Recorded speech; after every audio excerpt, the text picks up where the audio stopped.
জন্ম, জীবন আর স্বপ্ন সব ছিল পাকিস্তানে, কিন্তু এখন সেই দেশই দিচ্ছে বের করে দেওয়ার নির্দেশনা।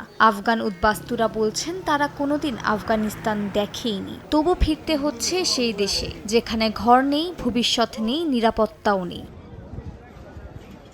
মাস জুড়ে প্রতিদিন ফেরত পাঠানো হচ্ছে ৭০০ থেকে ৮০০টি পরিবারকে। অভিবাসীদের চাপ সামলাতে না পেরেই লক্ষ লক্ষ আফগানকে দেশ ছাড়ার নির্দেশনা দিয়েছে পাকিস্তান। জাতিসংঘ জানায় এপ্রিলে এরই মধ্যে ১৯,৫০০ জনকে জোরপূর্বক ফেরত পাঠানো হয়েছে। বিবিসিকে তালেবান কর্তৃপক্ষ জানিয়েছে আগামী কয়েক মাসের মধ্যে প্রায় ২০ লাখ আফগান নাগরিককে ফেরত পাঠানোর নির্দেশনা দিয়েছে ইসলামাবাদ। পাকিস্তানে বর্তমানে প্রায় ৩৫ লাখ আফগান শরণার্থী রয়েছে।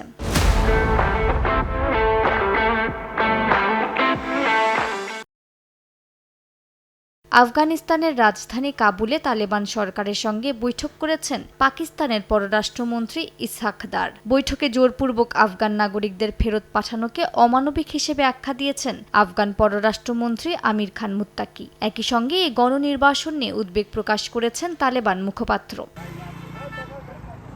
তোরখাম সীমান্তে ফিরিয়ে দেয়া পরিবারগুলোর কষ্ট চোখে পড়ার মতো। মিলিটারি ট্রাকে করে নিয়ে যাওয়া হচ্ছে সাময়িক ক্যাম্পে। তালেবান নিয়ন্ত্রিত শরণার্থী কর্তৃপক্ষ বলছে ২০ বছর আগে যারা গিয়েছিল তাদের অনেকের ঘরবাড়ি এখন ধ্বংসস্তূপ। সেই সঙ্গে উঠছে সীমান্তে হয়রানির অভিযোগ।